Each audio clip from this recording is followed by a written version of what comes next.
friends কি খবৰ আপোনালোকৰ আশা কৰিছোঁ সকলোৱে ভালে আছে ছুটিৰ নৈতিক ব্লগলৈ আপোনালোকৰ সকলোকে স্বাগতম জনাইছোঁ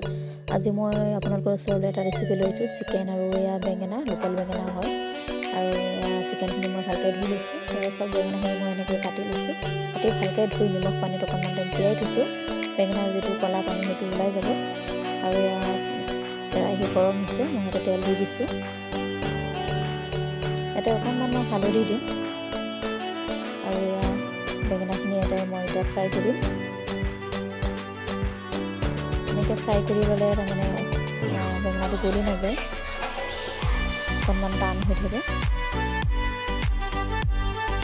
মোৰ ভজা হৈ গ'ল এতিয়া মই উঠাই থ'ম আৰু ইয়াতে আকৌ অকণমান মই তেল এড কৰিছোঁ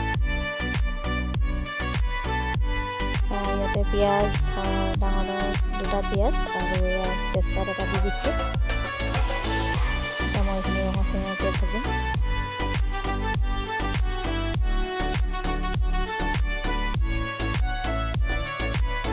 ইয়াতে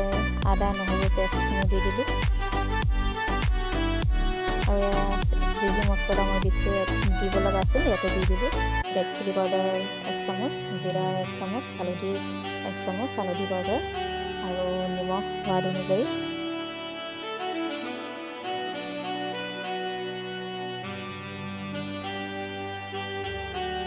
মছলাখিনি ভালকৈ ভজা হোৱাৰ পিছত মই এতিয়া চিকেনখিনি দি দিলোঁ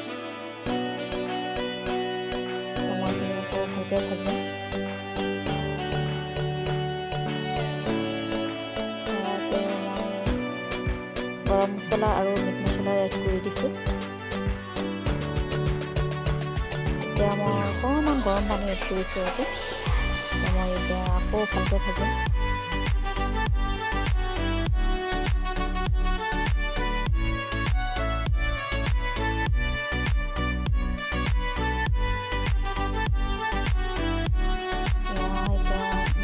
প্ৰায় সিজিলেই সেইকাৰণে মই এতিয়া ভাজি থোৱা বেঙেনাখিনি দি দিছোঁ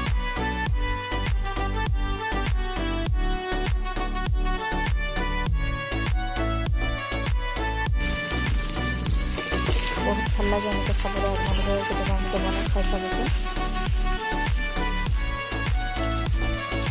এয়া মই পানী এড কৰিছোঁ আপোনালোকে কিমানখিনি জোল ৰাখে সেই হিচাপত পানী দিলে হ'ল মই গ্ৰেভি বনাম তো সেই হিচাপতে মই পানী দিছোঁ মোৰ তৰকাৰী প্ৰায় ৰেডিয়ে হ'ল চাওক ইমান ধুনীয়া হৈছে কালাৰটো খাবলৈ যিমান টেষ্টি হৈছে আপোনালোকেও বনাই খাই চাব আজিৰ ভিডিঅ'টো চাই কেনেকুৱা পাইছে কমেণ্ট কৰি জনাব